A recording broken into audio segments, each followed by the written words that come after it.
everyone, my name is Fiona Solis and this is Gender Stories because everyone has a stories. Today my guest is Raquela. Raquela, how are you? Hello, everyone. My name is Raquela Rios, but everyone call me as Minerva.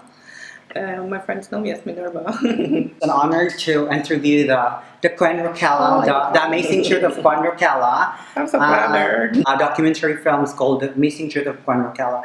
So Queen Raquela, how was the experience? Well, the experience so far was good, but then I was very cynical in the first place because I thought I don't see myself as a movie star, and of course I'm not a professional actress, but then it was just in a moment in my life that I could say that okay, why not?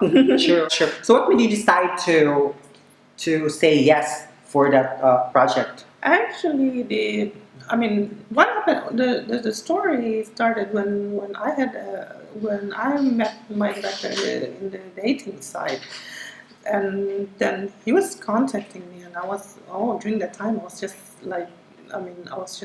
how do you say that? I'm just in a moment looking for pen pals, like online pen pals. And then there he was, and he said yeah, it's interesting and blah blah blah, and I was just like, ugh, okay, whatever. That's just like most guys are. And we had a long conversation after our first chat yeah, it's quite a long story. I hope you don't mind. We quite have a long chat. Conversation on the phone. And then yeah, it's I don't know what the hell I was talking about, but it's he was talking about all this about experience in life. Well, he was a very spiritual kind of man, and suddenly then that was it. And then suddenly I tried to avoid him in that sense, and then suddenly a few months he tried to text me and said he's coming to the Philippines, and then I got so interested, and I said okay. We could meet, but I have no intention to become an actress. I just thought that maybe perhaps I could help you become your tour guide. Yeah, so we met, and he started to do a lot of test shots. Probably tried to look at me in every angle of the camera. That was not the intention that I was already hired as an actress. And then suddenly it's I'm starting to like it. I have this confidence. It feels so natural. And I said okay, well, sure. During the time, we won. We won a lot of awards, but the one thing I'm very much familiar because I was able to attend it. That was the best featured film in the Berlinale Film Festival. Yeah, Berlinale Film Festival. It was the Teddy Award. It's another sort of award during that event. It was exclusively for LGBT film award, and yeah, we got it and that was so exciting. How was her life now? No, I'm just back to normal. It's normal. Sure, enjoy life. Enjoy life. Recently I'm just. I'm a freelance, and right now I just do travel. I just travel around. I just travel around. I don't have a stable kind of job like working in the office. I have this tendency that I'm very nomadic, so I move around from one place to another. That's how always what I am. We go back to the life of before she became Queen Raquela. So how were you when you knew that you were different, that you were trans? It's quite complicated to explain. It was because during the time when I was a kid, I had this. Well, I adore femininity in that sense, and I want to be like my sister. I want to be like my mother. I want to be those female celebrities more than a male. We have a very strict masculine society in our family members, and my dad was a very strict one, and also my mom. But that was during the time that it was in a sense that they could never accept it, but of course probably that's just on their protective side of it. That's true. Which I understand just when I was already in my 20s. So what was the struggle of being not accepted in the family? During when I was a kid, I felt like I was alienated by my family. But then also I also experienced being bullied in school, and also I still felt that it's how do you say that? I mean, I still I felt think it's that part of every. yeah, I Yeah. don't feel the freedom as much as it is. But and then I realized the first person that who was able to. I mean, I was well. I mean, in my situation, I was more outside with my friends. I'd rather go with my friends, go to the mall than rather be in the house. I came to the point of my life that I was rebelling with my family, and when I was in college, that was the sense of freedom to me because I don't have to wear school uniforms like male uniforms, and we have to express whatever we want to be during the time when I was in college. That was the time that when I came out, like slowly and slowly, my parents were slowly accepting me. And the funny thing is, like, it started when I plucked my eyebrows. Because, like, the first thing that my mom and my dad sees me is, what happened to you? They asked me, what happened to your eyebrows? I said, no, I was just cleaning it like that, in a sense. and then suddenly they got used to it, and they're just like, okay, it's normal. And then suddenly they hear many stories that I went outside with my friends. They my neighbors, my cousins, my dad's office mate is like, oh, I saw your son dressing as a woman, like blah blah blah, and wearing makeup, and then suddenly like and then suddenly they just got so tired of it, and then it's like, okay, never mind, as long as the only thing they wanted is like, as long as you come home safe, you don't get sick, you don't get in prison, you don't get involved with any sort of trouble outside. You never had experience of physical abuse? No. Actually, I mean, we do have punishment when, but it's not about being like this. It's more like on the side of more like because you've been a very either like I failed in my exams or like I have failing grades or whatsoever, but nothing. Not because of who you are. My expression, my identity. What was the way that you really like feel that this is it? Like I'm really accepted to my family. Like this is the moment. No, I think the turning moment because actually I was very shy when I was called shy in front of my parents, but I was all out loud with my friends and in school. And when I go home, I try to be very modest. And then every time, can you imagine? Like my face looks like a bulletin board because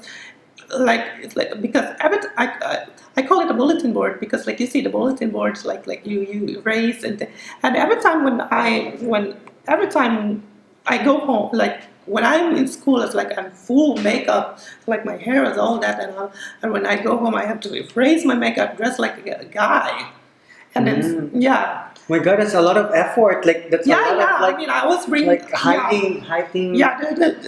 It happens many times, and suddenly like my parents is just like, okay, like you can do whatever you want, and suddenly, but do whatever. But I was taking it very slowly because I was feeling a little bit embarrassed in front of them, in that sense. And so transition. So when did you decide to do surgery or taking hormones? Well, as soon as I started like dressing up publicly and in front of my parents and all that, and even before in front of my parents, I already decided that I think like I should I want to have a surgery, like in the future if I have enough money. But when I was taking hormones, I was doing on and off because when I felt like it's really, I mean, I don't feel comfortable having it during those times, this mental like the Side effect of hormones, So are you still taking hormones right until now? It's still on and off now. Yeah, it's nice to at least like sometimes block a little bit. Yeah, in the sense. Blockers the masculinity. Well, okay. I mean, like I mean, I'm just pretty confident with how I am right now. So I just think that I just think that I don't need to take too much hormones, because I just realized that, well, anyway, if people could just see me as a woman, then why the hell would I take too much hormones in Correct. that sense? I mean, even plastic surgery. I mean, I'm not against it, but I mean, for myself, I don't see myself going under. Probably when I get so old, but it's just to make yourself young, but not in the sense that you want to go to the most extreme way of going under the knife just to look like just like like a photocopy of a woman. Yeah, correct. It's being a woman is just in here and in here. How you feel, Yeah, and yeah. how you know. Yeah, it's But it's a decision of a girl. yeah, Just it's in the state of mind. actually, It's in a state of mind. It's between your heart, but of Correct. course, like, it also connects to you physically. But in the but of course, like, you also have, if you thought like I'm very much contented with what I have, and I thought like, okay, at the moment, I'm not saying that I already like forever, but I mean, at the moment, I'm very much contented. True. So it's nice to like be content in what we have right now. Yeah, yeah. Because one day when we have enough, like why not? Transition again, enhancement. Well, we're already as a transgender. We're already in the point of, we're already like past the transitional stage. People, the only thing that why we do a lot of more enhancement, because it's just like maintaining what The you age. want. Yeah. No, I'm not saying the age, but I'm saying about like trying to like do some upgrade. Yeah, correct. It's true. So, what is your unforgettable experience being a trans? I'm really much of a risk taker, but then I think for me the most one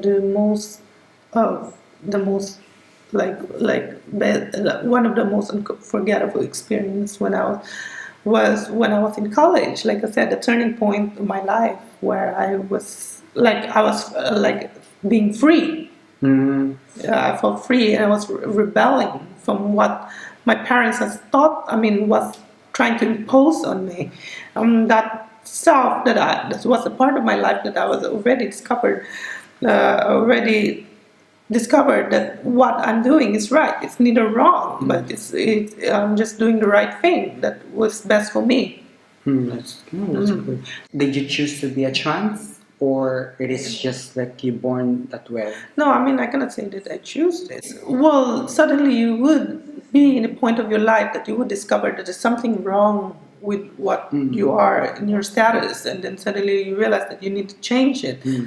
And that's what I am right now. I'm not saying that I change it, but I'm saying in the point that I just realized that, yeah, I didn't really choose this. This is how I felt. Do you like when people call you lady boy, or how do you feel? Well, I got used to it. Sure. I got used to it. This is Asia. That's how they call This you. is a very Asian thing, but I guess, well, if you, if like if Politically correct. If we are politically correct, I'd rather not use that. But because we are in Asia, and this is like the probably the Asian translation for like the English translation for, transgender. which is something it's hard to define in an English language. So that's why something like they try to call it like that, and the Asian trans woman like me is just accepting the term. But for me, if you find it very offensive, that's fine with it. But for me, it's nothing wrong with it. You traveled to Europe, right? So Yeah, how was yeah, your I've been experience in to Europe as a places. traveler yourself? Like, Well, I think I'm very much down there in that sense. I'm trying to adjust. I was having some culture shock in that sense, but also I was embracing it from time to time. But I live a very stealth life, so I didn't like choose to live in a stealth life, but it's just happened because well people cannot tell I'm transgender, and in most of the time they just like, okay. I find a lot of European men very accepting with that. I've dated a lot. Yeah, I've dated a lot of European men in Europe itself, and when they said like, when I'm starting to reveal, I always like disclose my status like I'm a pre-op and all that, Mm. and they don't mind. That's I think so too. Like when I was in Europe too, like people they don't really care, or maybe they just don't know. Like Yeah, I when mean, a lot of people would contradict about it. I mean, a lot of Europeans would contradict, but in reality, but in my experience so far, I mean, based on my own experience, when I disclose, they just don't mind it. They think like they still see a beautiful woman right in front of them, regardless of what we have in the down under. That's true. If you're given a chance to give an advice to a parent who have LGBT child, so what is your advice? Because To we the know parents or to the child? to the parents who have LGBT child. Well, the only thing I could advise is please talk to your children oftentimes and teach them to be open, and you by being open to them in the first place. True. I think that's really good advice and advice to a transgender kid. Well, the only thing is like, well, be what you want. That's the only thing I could say. Be what you want, but always be careful, and always be aware with how our world is nowadays. That's true. Be careful. So thank you, sis. Salamat, Hi, sis. thank Thank you. you. Thank you so much, guys. Thank you so much for watching. I hope you enjoyed this video. And so please always love, be kind to one another, enjoy life because life is so beautiful. No matter what challenges, always remember that God, when God gave you a problem, you know that He knew that you can handle it. So love, love, love. Keep growing, keep loving, and enjoy life. Bye.